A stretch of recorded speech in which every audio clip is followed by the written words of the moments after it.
بسم الله الرحمن الرحيم سأصليه سقر وما أدراك ما سقر لا تبقي ولا تذر لواحة للبشر عليها 19 وما جعلنا أصحاب النار إلا ملائكة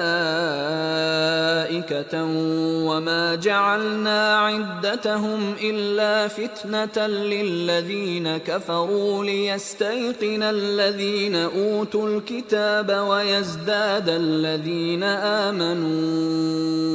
إيمانا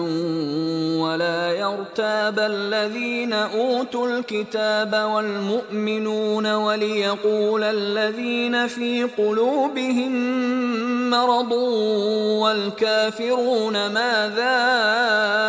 أراد الله بهذا مثلا كذلك يضل الله من يشاء ويهدي من يشاء وما يعلم جنود ربك إلا هو وما هي إلا ذكرى للبشر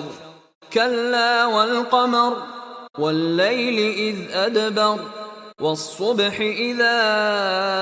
أسفر إنها لإحدى الكبر نذيرا للبشر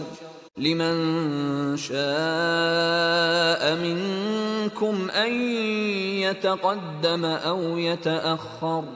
كل نفس بما كسبت رهينة إلا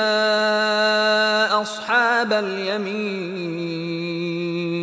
في جنات